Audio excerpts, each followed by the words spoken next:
C'est complètement gâté au Mali. Le colonel Assimi Goïta continue de mettre la honte sur les ennemis de la paix. Eh bien les amis, du côté du Mali, dans le cadre de la lutte impeccable contre les forces ennemies qui se vivent dans le Sahel, les forces armées maliennes en abrégé FAMA ont mené avec succès des frappes aériennes stratégiques visant des groupes ennemis actifs sur le territoire national. Ces opérations menées sous la supervision de l'état-major général des armées via la direction de l'information et des relations publiques des armées en abrégé DIRPA, illustrent une nouvelle fois la détermination du Mali à défendre son intégrité territoriale, et à neutraliser toute menace contre la sécurité nationale.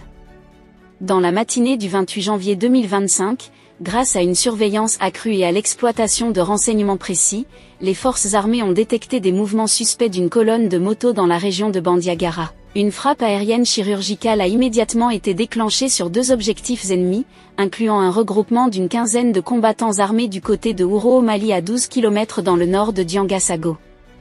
Cette intervention décisive a permis de neutraliser une menace imminente et de désorganiser les activités subversives de ces groupes armés. Destruction d'un plot logistique dans la région de Tombouctou. Poursuivant les engagements sans faille, les forces armées maliennes ont dans l'après-midi du même jour ciblé un important plot logistique de forces ennemies dans le secteur de Nebket et Elkek, à environ 100 km au nord de Razelma, région de Tombouctou.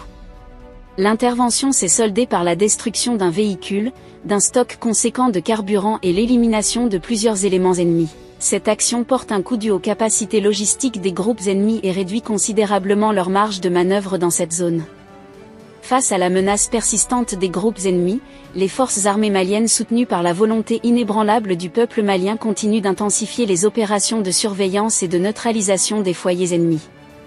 L'état-major général des armées rassure l'opinion nationale que ces efforts se poursuivent avec rigueur et détermination pour garantir la paix et la stabilité sur l'ensemble du territoire national. Les résultats probants de ces frappes aériennes démontrent l'efficacité autant pour nous croissante des forces armées maliennes dans la traque de ces forces ennemies qui se vivent dans le Sahel et la protection des populations civiles.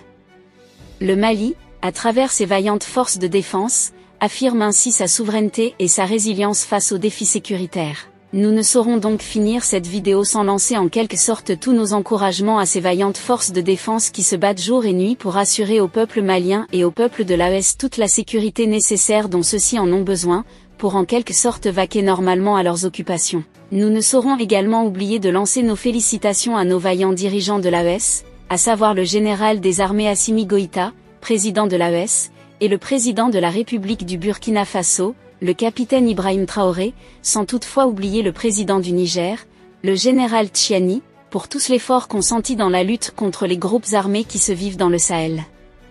Partagez donc massivement la vidéo avec vos amis si vous l'avez notamment trouvée intéressante. Abonnez-vous à la chaîne si ce n'est pas encore fait.